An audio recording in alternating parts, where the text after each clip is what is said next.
Prezados amigos, amados irmãos e irmãs em Cristo, este é o irmão Frank falando a vocês do Centro Missionário Internacional em Krefeld, Alemanha.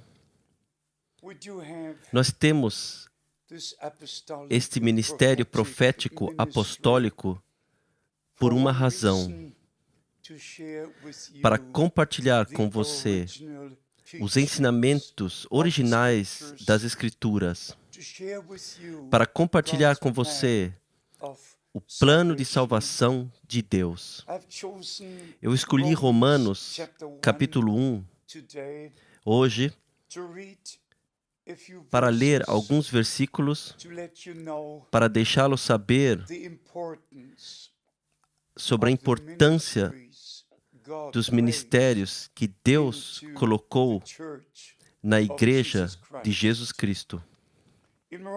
Em Romanos, capítulo 1, versículo 1, nós lemos: Paulo, servo de Jesus Cristo, chamado para apóstolo, separado para o Evangelho de Deus. Aqui, o apóstolo fala do seu chamado divino, sobre sua missão, e então sobre a responsabilidade que ele tem diante de Deus. Ele foi separado de toda a religião, de todas as coisas, e dedicado ao Evangelho de Deus. O apóstolo, antes de receber o seu chamado, ele foi uma pessoa religiosa, educada nas Escrituras e até mesmo lutando pelas questões, até que o Senhor apareceu a ele naquela luz sobrenatural no caminho para Damasco. É possível conosco que nós estejamos em uma religião, em uma igreja, e ainda não tenhamos encontrado o Senhor, não tenhamos visto a luz, não tenhamos recebido o direto chamado para o ministério, mas permanecemos em tradições e por isto as ensinamos. No versículo 2, nos é dito sobre esse Evangelho de Deus, o qual antes prometeu pelos seus profetas nas Santas Escrituras. Nós temos que dizer isto repetidas vezes, que Deus faz todas as coisas de acordo com a sua palavra. No Velho Testamento, Ele fez todas as promessas, e no Novo Testamento, Ele cumpriu tudo aquilo que Ele prometeu através dos profetas no Velho Testamento. E o Novo Testamento confirma, da primeira página até a última, que Deus mantém a sua palavra e fez o que prometeu.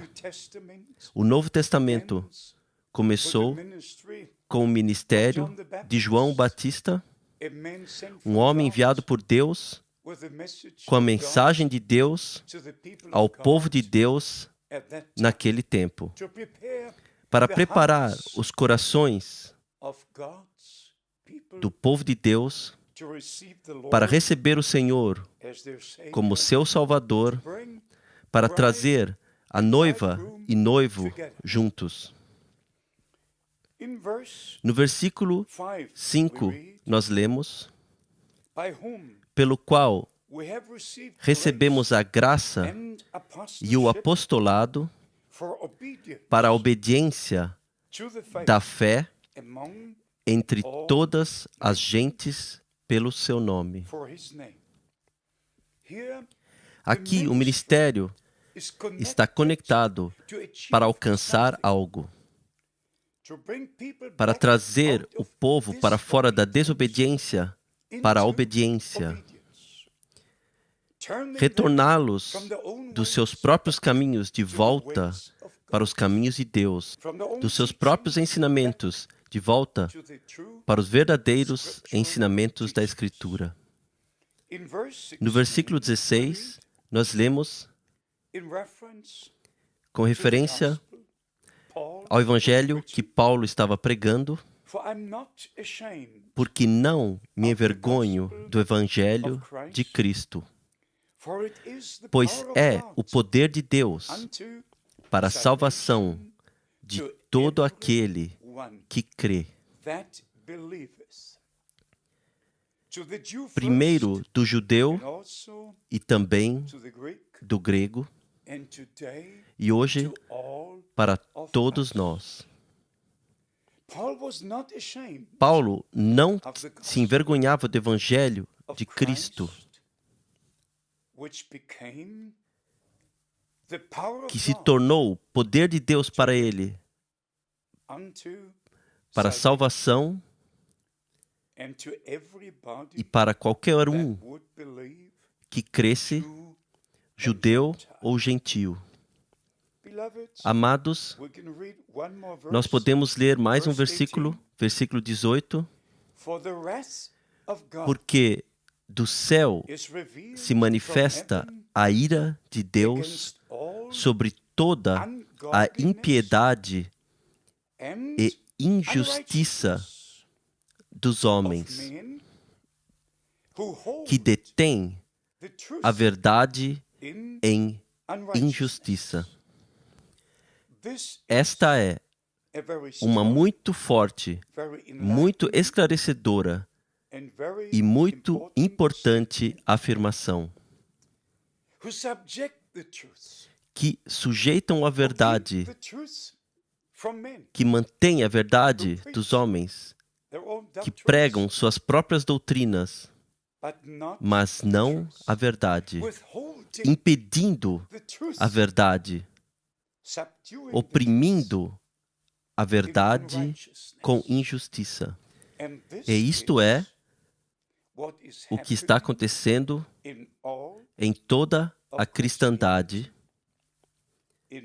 em todas as religiões, e de fato é feito por toda a terra, de todas as formas possíveis. Mas o problema é este, que somente a verdade pode nos libertar do erro. Somente justiça pode nos libertar da injustiça. Somente fé pode nos libertar da incredulidade. Amados, vamos voltar a algumas escrituras mais.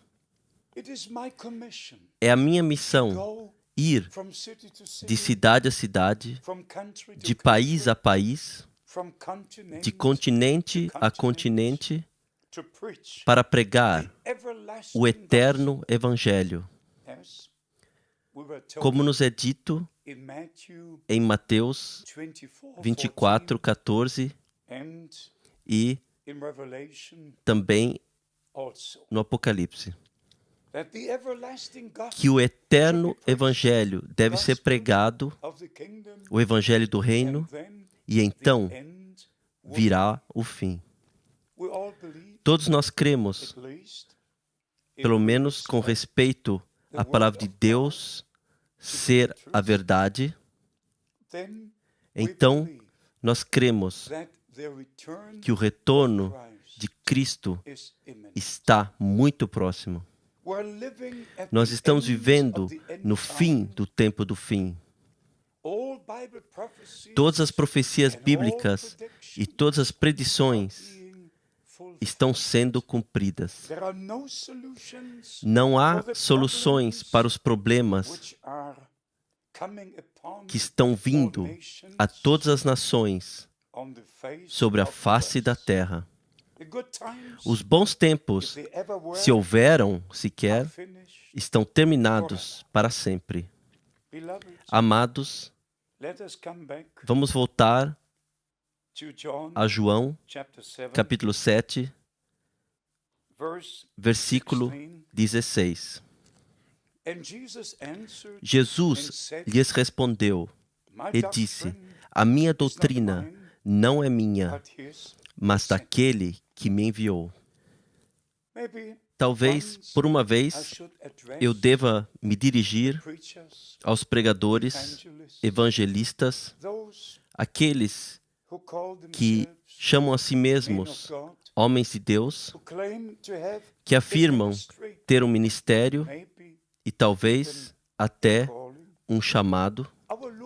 Nosso Senhor disse: a doutrina que eu estou pregando não é minha, mas é daquele que me enviou. Amados ministros do Evangelho, a doutrina de quem você está pregando? Que igreja é que você está representando? Eu não estou criticando. Eu estou simplesmente fazendo um ponto. Nós temos centenas de denominações, milhões de igrejas internacionais e então locais, e cada um tem sua própria doutrina. Cada igreja crê naquilo que foi colocado como regra e norma para aquela certa denominação. Mas agora chegou o tempo quando o povo de Deus está sendo chamado de volta a Deus, a sua palavra, para se alinharem com as Escrituras e deixarem a verdade prevalecer. Até agora, a verdade foi submetida à injustiça. E o que é a injustiça? O que é a incredulidade? O que são essas coisas? Amados, temos nós uma religião ou temos nós Jesus Cristo? Somente pregamos o Evangelho com algumas histórias? Ou pregamos o Evangelho de Jesus Cristo como o poder de salvação? O apóstolo Paulo pregou o pleno Evangelho. Tudo estava incluído. A salvação da alma, a libertação do espírito, a cura do corpo, tudo estava incluído. Foi um pleno Evangelho. Como é hoje? Devemos ler versículo 17. Se alguém quiser fazer a vontade dele, se algum homem está preparado para fazer a vontade de Deus, então ele há de saber se o ensino é de Deus ou se eu falo por mim mesmo. O mesmo se aplica hoje. Todos nós, até mesmo todos, prezados amigos que estão vindo agora, você tem que decidir: estamos falando por nós mesmos, através de nossas doutrinas? Para ser honesto, a minha base é luterana, batista, pentecostal. Por gerações e gerações, o meu povo foi luterano e cremos que Lutero foi o maior homem de Deus no nosso país. Deus usou de uma forma muito, muito especial. Mas isto foi o começo. Esses foram os primeiros passos. O justo viverá pela fé. Mas há mais verdades para serem restauradas, Há ensinamentos bíblicos que necessitam ser restaurados agora, antes do retorno de Cristo. Então nós compreendemos que todos os avivamentos que vieram ao longo sobre John Wesley, sobre John Smith, todos diversos homens de Deus, indo até Finney e Moody e quem quer que foram. Então nós compreendemos que o Espírito Santo foi derramado de novo 100 anos atrás, mas isso não foi tudo. Havia mais verdade para ser revelada. E amigos, eu sou uma testemunha com meus olhos e ouvidos daquilo que Deus fez desde a Segunda Guerra Mundial. Já em 1933, o Senhor chamou William Branham. Ele teve um chamado sobrenatural e uma missão com uma responsabilidade divina ligada a ela. Então, no dia 7 de maio de 1946, o Senhor lhe deu outra experiência sobrenatural. Nós temos que ler sobre isso. Eu não posso entrar em detalhe, mas ele foi enviado com uma mensagem que deveria anteceder a segunda vinda de Cristo. Uma mensagem de restauração, de correção, para nos trazer de volta às verdades originais, trazer-nos de volta ao fundamento original, aos ensinamentos originais da Palavra de Deus. E, amados irmãos e irmãs, por favor, respeitem o que eu vou dizer agora. Se você deseja ter parte naquilo que Deus está fazendo agora, você tem que estar ligado às promessas que estão em conexão com o plano de salvação. Você não pode correr atrás de um evangelista hoje, outro amanhã, dessa personalidade carismática hoje, e então outra pessoa amanhã, com todas as histórias, com todos esses homens de palco, com todas essas exibições. Não. Isto não é o que Deus quer que você faça e que você tenha. Nós temos que retornar a Deus. E isto é um dever. Não é uma sugestão. É um dever. E por isto, nós compreendemos algo muito claramente. E nós temos que dizê-lo. Eu tenho que dizê-lo. O tempo para tomar a decisão chegou. Isto é, ou nós cremos na Palavra de Deus sem uma única interpretação naquilo que a Escritura diz, simplesmente crendo, encontrando cada tema confirmado em harmonia dentro da Escritura. Isto se aplica à divindade, ao batismo na água, à ceia do Senhor, a todos os ensinamentos fundamentais da Bíblia. E então, claramente, nós temos que decidir se nós vamos acreditar o que encontramos escrito neste livro ou se nós vamos crer o que está escrito em um catecismo. Pode ter 1000 páginas e mais explicações dos ensinamentos de uma igreja. Mas eu estou satisfeito com este livro. E se você se sente obrigado a crer naquilo que os pais da igreja disseram, bom, eu não vou impedi-lo de fazer assim. Mas se eu fosse você, Se eu fosse você, eu tomaria minha posição com Deus. Eu iria reconhecer que todo homem é mentiroso, até mesmo um homem religioso, e simplesmente me perdoe. Mas aqueles homens de igreja pagãos, no concílio de Niceia,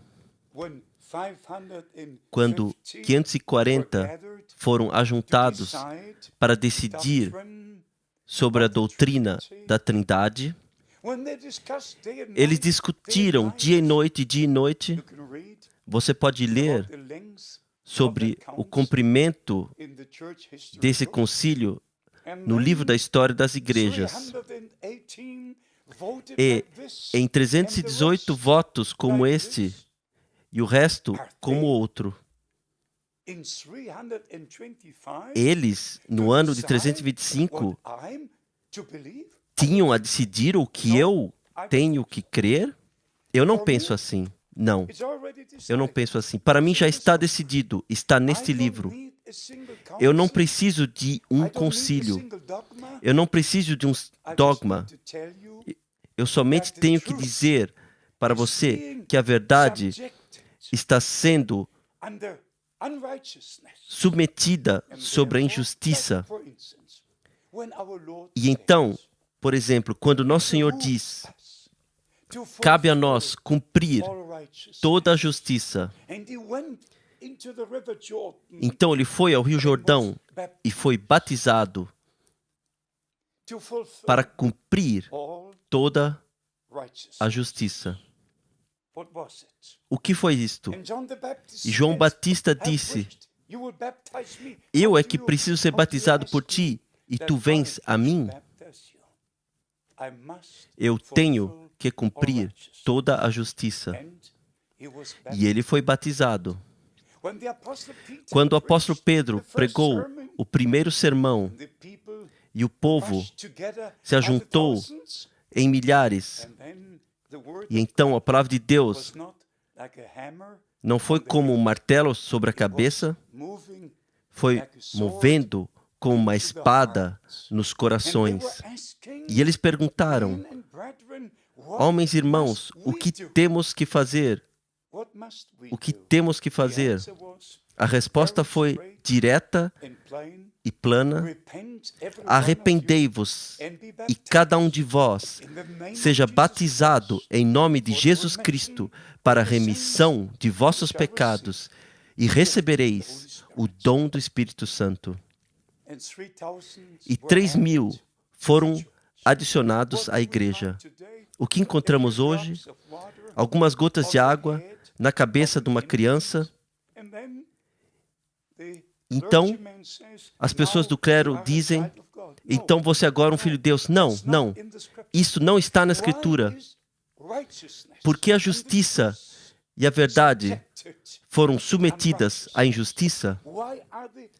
Porque as doutrinas erradas são colocadas assim como se estivessem certas, e as corretas doutrinas bíblicas são colocadas como se estivessem erradas? Irmãos e irmãs, Deus não terá compromisso. E eu pergunto a você, hoje, você está com Deus para crer na palavra de Deus, para estar na verdade. E somente então a verdade te libertará. E você se tornará um filho de Deus, recebendo o poder de Deus, o pleno evangelho, a demonstração do poder de Deus na sua alma, no seu espírito e em seu corpo. Possa a graça de Deus, a paz de Deus e as bênçãos de Deus possam estar sobre todos vocês, onde quer que estejam, no precioso nome do Senhor Jesus Cristo.